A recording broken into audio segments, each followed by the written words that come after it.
In mobile gaming, legends are born overnight, and just as fast, they get buried. But every once in a while, something comes along that redefines what a mobile game can even be. Clash Royale was that thing. In 2016, it didn't just launch, it exploded. $1 billion in revenue before the year was even over, the fastest growing game in Supercell's history. Critics called it a masterpiece, players called it an obsession, and for a few years it genuinely felt like Clash Royale might be unstoppable. So what happened? Let's rewind to March 2, 2016. Donald Trump is in the middle of his first presidential campaign.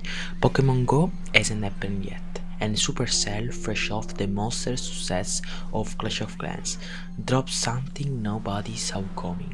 Clash Royale takes character everyone already loves from Clash of Clans and throw them into 3-minute real-time duels, mixing card strategy, tower defense, and the kind of competitive bite that makes you immediately queue for another game. It was fast, it was deep, it was addictive in a way that felt almost unfair. The App Store named it the Game of the Year in 2016, and by the time the numbers came in, it had made over $1 billion in less than 12 months, 5 times faster than Clash of Clans managed of over the same launch window. By 2017, it became Supercell's single biggest game, pulling in over $700 million that year alone. By its third birthday, lifetime revenue had crossed 2.5 billion. Let things sink in. $2.5 billion in 3 years. This wasn't just a mobile game, this was a cultural event. Kids were skipping sleep to grind trophies. Streamer Orange Juice Gaming was building a whole career around Drake's breakdowns. The Clash Royale League's Supercell's official esports secret was drawing real prize money and real audience across North America, Europe, Latin America, Asia and China. At its peak, Clash Royale had over 100 billion monthly active users. That's more than most countries have people. And the reason it worked wasn't complicated. The core loop was almost perfect. 3 minutes, 8 cards, 2 towers, and 1 winner. Simply enough to learn in an afternoon, deep enough to still be discovering new strategy years later. You played a match on the bus, checked your chess times at lunch, climbed the trophy ladder after dinner. It respected your time without being boring. It rewarded your brain without being overwhelming, and the deck building, generally one of the most satisfying creative systems in mobile gaming. You weren't just playing the game, you were expressing yourself through it. So why are players leaving? Because somewhere along the way Supercell changed the deal. Let's start with the things everyone talking about. Car Evolution. Introduced in June 2023, Evolution let you supercharge specific cards for a few cycles per match. On paper that sounds exciting. In practice it broke everything. A Mega Knight with an evolution can solo defend an entire golem push, and Evolved E-Dragon can wipe a full attack in seconds, and Evolved Dark Goblin can share through the lava push like it isn't there. These are sablon vantage. They are game warping, and here's the problem. Getting evolution without spending money is a grind that can take months, so you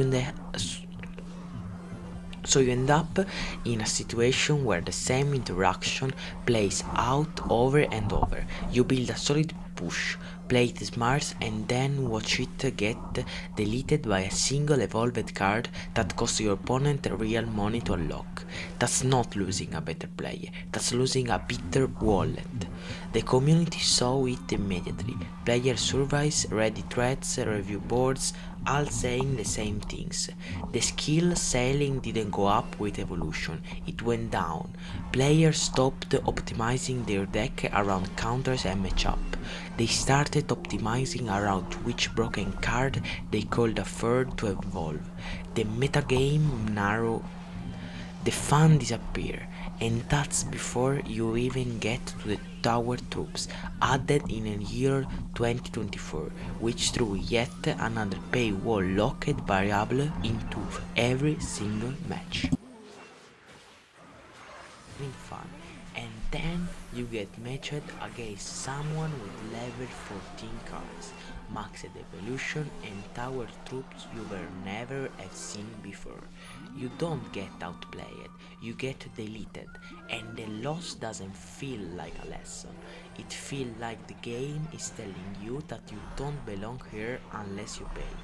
Clash Royale's trophy-based matchmaking puts players together based on their trophies count, not their card levels, which sound fair in theory, but in practice it means a player who's been stuck in the same trophy range for months, sitting on a mountain of max level card and evolution, gets matched with a newer player who just climbed them on skill alone. The level do the fighting. The skill becomes almost irrelevant. Players with level 13 cards will tell you, half jokingly, half miserable, that is the only tier where the game is actually balanced, because everyone is finally playing on the same footing. Compare that to what Clash of Clans does. Town Hall 10 players face Town Hall 10 players. Town Hall 55 players face Town Hall 55 players. The progression is separated. New content for max players doesn't make the game harder for beginners. Clash Royale never figured that out. Every new car, every new evolution, every new tower troops. It lands in the same sharp pool where a brand new free-to-play player has to survive against it. That's not competitive, that's a grounded. And then there is the deeper truth, the feeling that the game no longer respected you. When Clash Royale launched, free-to-play means something. You could grind, be patient, climb trophies through skill, and genuinely felt like you were competing. The barrier between paying players and non-paying players existed, but it wasn't a wall, it was a gap you could close. Now, long-time players who have been playing since 2016 describe spending years building a maxed account, only to watch the goalposts move again with level 15 cards, 10 evolution, 10 tower troops. Players who refuse to spend feel what one community member described perfectly. Every time you lose, the matches Every time you lose, the message isn't practice more, it's spend more. That's not a game anymore, that's a slot machine with a letter painted on it. Revenue tells the real story. In 2016, as it speaks, Clash Royale made 606 billion. By 2024, that number had collapsed to just 200 million, less than a third of what it once was. Daily active users that were once in the millions drops to under 2 millions by December 2024. The player base took years to build was quietly waking. The player base that took years to build was quickly walking out the door. Now, to be fair, because Supercell isn't stupid, they've been trying to fix it. The 25 who one update brought real economic change. Instant daily rewards replaced chess time. Progression speed improved. The massive mid-2025 update drove a generally comeback, with monthly revenue speaking back to 36 spinning speaking back to 36 million by June 2025, and players count climbing again. Jinxie, a Twitch streamer with 8 million followers, brought a wave of new eyes to the game. Downloaded it 4.7 million in Jan 2025 alone, so the numbers moved. But the structural problem is still there. Evolution are still locked behind the aggressive monetization.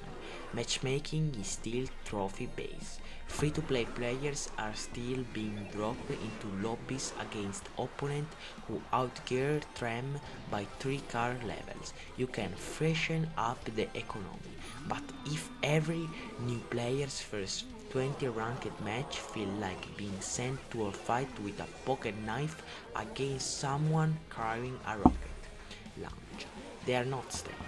Of all the players who download Clash Royale and play more than 100 battles, only about 15 become long-term regular players.